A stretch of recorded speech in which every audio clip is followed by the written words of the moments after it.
Dans ce tutoriel, tu vas apprendre à créer des graphiques. Alors, ouvre le classeur tuto 5 et va dans la feuille numéro 1 que tu as précédemment remplie.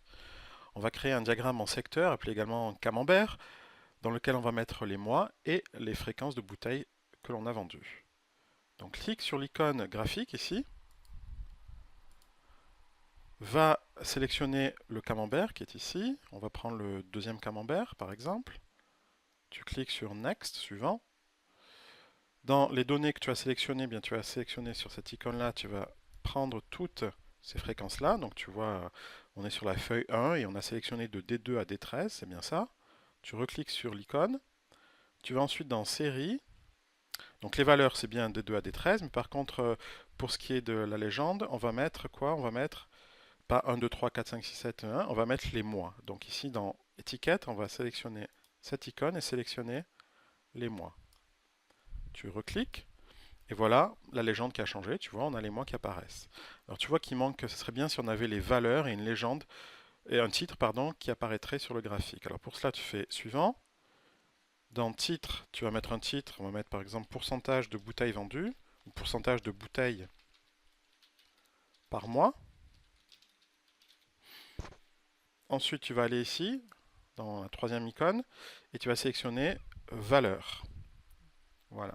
Et tu peux terminer en faisant finish. J'agrandis un peu. Et voilà, un beau graphique dans lequel on a les différents pourcentages de bouteilles vendues par mois. Allons maintenant sur la feuille numéro 2. Alors dans cette feuille numéro 2, on a uniquement la teneur en SO2 pour chacun des échantillons. Alors on va faire un diagramme en bâton ou en histogramme plutôt. Alors pour cela, on va recommencer à appuyer sur ce bouton-là. On va prendre un histogramme, par exemple celui-ci. On va aller sur Next.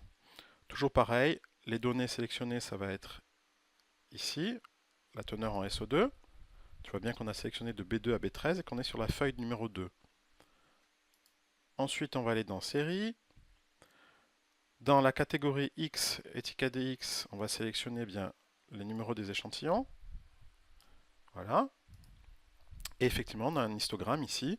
Donc en abscisse, sur les X, on a les numéros d'échantillons. Et à la verticale, on a la teneur en SO2. Alors là aussi, il faudrait bien mettre un titre. Donc on va aller dans Next. On va ici aller dans Titre. Qu'est-ce qu'on va mettre? On va mettre teneur en SO2, donc en milligrammes par litre. Sur le X, on va mettre numéro d'échantillon, de l'échantillon.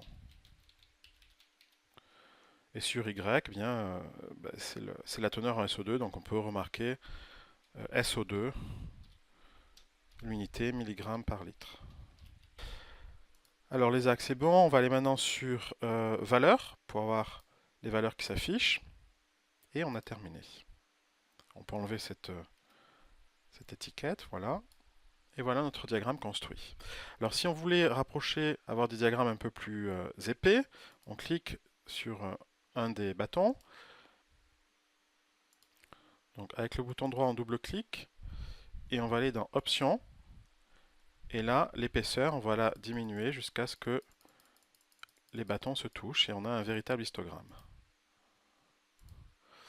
Voilà, alors maintenant que tu as compris, tu peux passer à la feuille numéro 3 et faire un diagramme, un histogramme pour les fréquences ou alors un diagramme en secteur pour les fréquences également.